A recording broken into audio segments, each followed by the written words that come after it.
Everybody thinks of OpenAI like it's a startup company.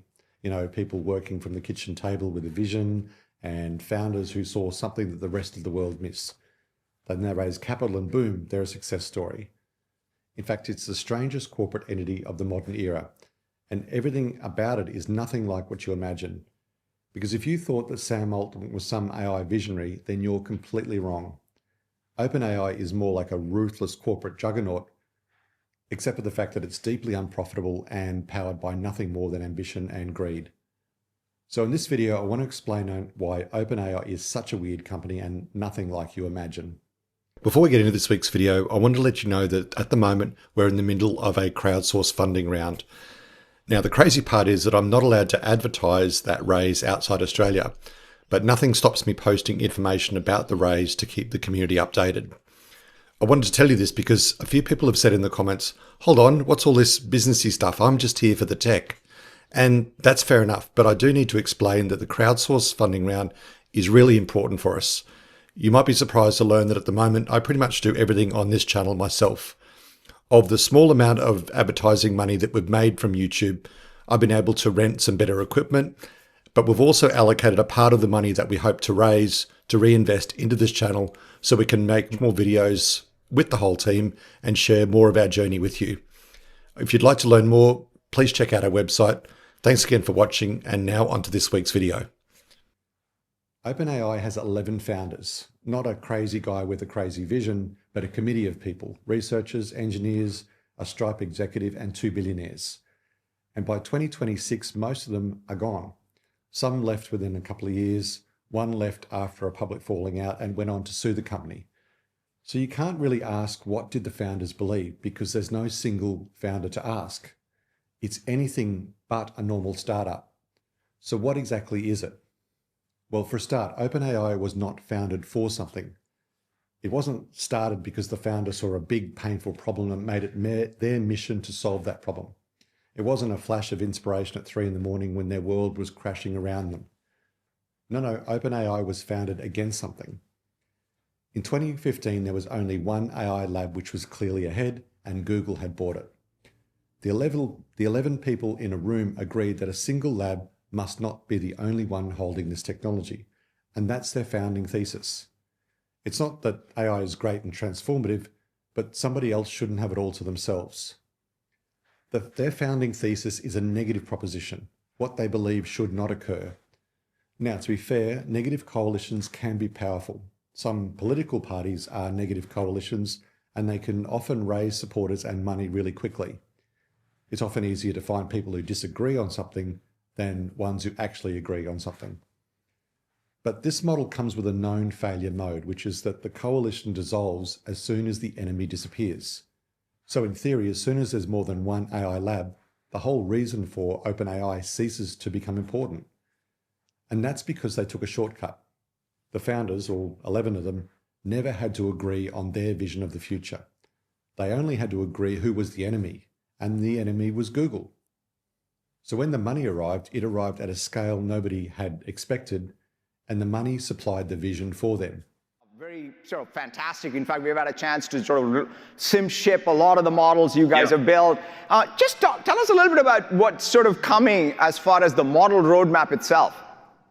The models are already very smart. They will continue to get smarter too. But I think one of the most exciting things is the models will get simpler to use. You won't have so many to pick from. It'll just sort of automatically do the right thing. They'll get much more reliable. You'll be able to trust them for much more. There'll be a lot more features like multimodality and great tool use and integration. It'll be closer to the it just works.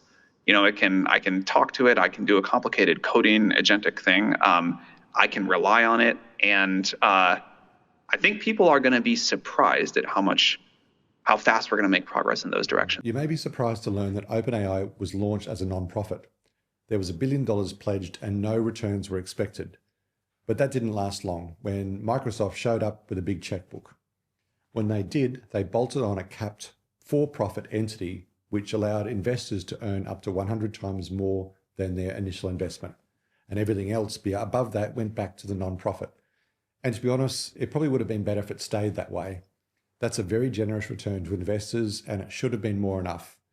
Because with that, there's also a credibility instrument. It allowed them to say, hey, We're going to give our investors back a great return, but the rest goes back into the pot for the betterment of society. But no. The not-profit became a foundation holding about 26%, and Microsoft held about 27%, and employees and investors held the rest. Within the space of 6 years, no returns went to unlimited returns. And that's how vision gets tainted by greed. Then in November 2023, something really weird happens. The board removes Sam Altman, the chief executive. And that's what the board is there to do. The chief executive reports to the board, who have the fiduciary duty to act in the best interests of the shareholders. We really don't know the reasons, but there was clearly something fundamentally wrong with things inside. But that decision lasted about 72 hours, and employees signed a letter threatening to walk. And then Microsoft offered to give Sam Altman a job. So the CEO was reinstated and the board was replaced. That is truly bizarre. And it tells us who was really pulling the strings. On paper, the control sat with a non-profit board, but in practice, control sat with the people holding the contracts and the equity, Microsoft. Now, in May 2026, a jury threw out the lawsuit challenging all of this. But it wasn't dismissed on its merits, but on the statute of limitations.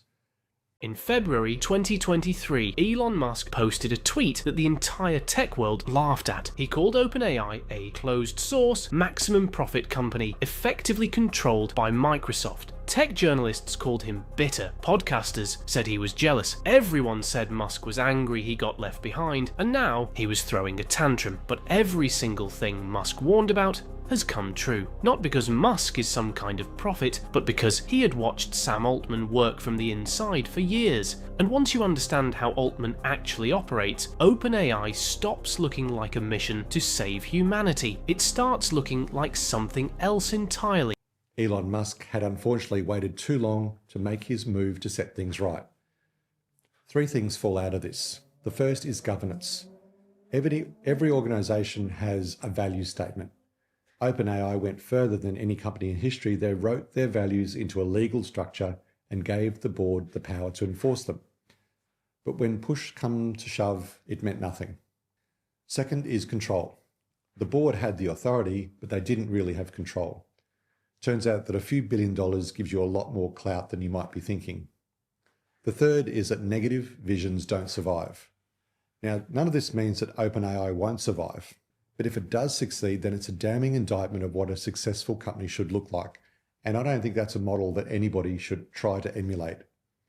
The most important thing that we can learn about OpenAI is not its technology, but it's about its governance, vision, and control. So when this all unravels, which is certainly what I believe, let's not forget which company poured rocket fuel into the tank and turned them into something truly weird. It's a Frankenstein that we should never repeat again. I'm Dr. Earl Brandt, the founder of Kiraa. If you enjoyed my videos, please like and subscribe. To learn more about what we're building and get involved, jump on the website and sign up for the newsletter. Connect with me on LinkedIn, and I love reading your thoughts in the comments below. Thanks again for watching, and I'll see you in the next one.